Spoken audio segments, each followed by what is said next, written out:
এদিকে সাবেক প্রধানমন্ত্রী শেখ হাসিনা দুর্নীতির তদন্তে দুদকের নেতৃত্বে যৌথ টাস্কফোর্স গঠনের সিদ্ধান্ত নিয়েছে সরকার। এছাড়া বিগত সরকারের সুবিধাভোগী শীর্ষ ৯ ব্যবসায়ী প্রতিষ্ঠানের বিরুদ্ধেও যৌথ কমিটি গঠন করা হয়েছে।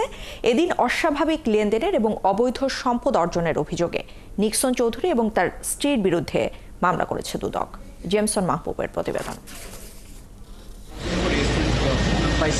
৫ আগস্ট গণ অভ্যুত্থানের মুখে পদত্যাগ ও দেশ ছেড়ে পালিয়ে যান শেখ হাসিনা। এরপরই সামনে আসতে থাকে তার দুর্নীতির নানা তথ্য।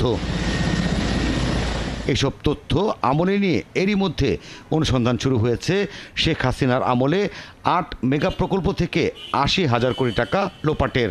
একই সাথে অনুসন্ধান শুরু হয়েছে বিদেশে টাকা পাচার ও সরকারি প্লট জালিয়াতির। রাষ্ট্রীয় ক্ষমতা ব্যবহার করে বিভিন্ন প্রকল্পের নামে হাজার কোটি টাকা আত্মসাৎ ও টাকা পাচারের তদন্তে এবার এনবিআর, সিআইডি ও বিএফআইইউর সমন্বয়ে টাস্ক ফোর্স গঠনের সিদ্ধান্ত নেওয়া হয়েছে। একই সাথে ব্যবসায়ী প্রতিষ্ঠান এস আলম, বেক্সিমকো, বসুন্ধরা সহ বিগত সরকারের সময় সুবিধাভোগী ১০ ব্যবসায়ী প্রতিষ্ঠান এবং সাবেক ভূমিমন্ত্রী সাইফুজ্জামানের বিরুদ্ধে যৌথ টাস্কফোর্স কাজ করতে আলাদা আলাদা কমিটি গঠন করা হয়েছে।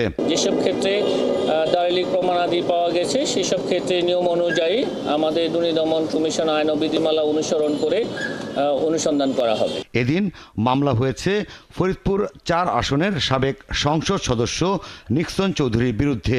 প্রাথমিক অনুসন্ধানে ৭২টি ব্যাংক অ্যাকাউন্ট থেকে নিক্সন দম্পতির ৩,১০০ কোটি টাকারও বেশি অস্বাভাবিক লেনদেনের তথ্য পাওয়া গেছে। খোঁজ মিলেছে প্রায় ২০ কোটি টাকা অবৈধ সম্পদের। এর বাইরেও দেশে এবং দেশের বাইরে যদি আরও স্থাবর অস্থাবর সম্পদ পাওয়া যায় তাহলে এবং আরও কারো সংশ্লিষ্টতা যদি পাওয়া যায় তাহলে এই মামলার সাথে সেগুলো অন্তর্ভুক্ত হবে। প্রায় ১৬ কোটি টাকা অবৈধ সম্পদ অর্জনের অভিযোগে মামলা হয় নরসিংদী ২ আসনের সাবেক সংসদ সদস্য আনোয়ার আশরাফ ও তার স্ত্রী আফরোজা সুলতানার বিরুদ্ধে।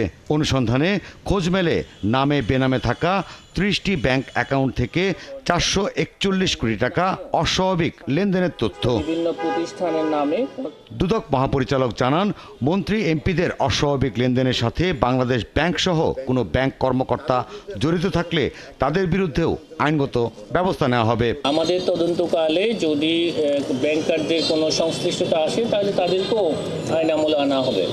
জানান, অভিযুক্তদের দেশে বিদেশে আরও কোনো সম্পদের খোঁজ পেলে অভিযোগপত্রে তা অন্তর্ভুক্ত করা হবে।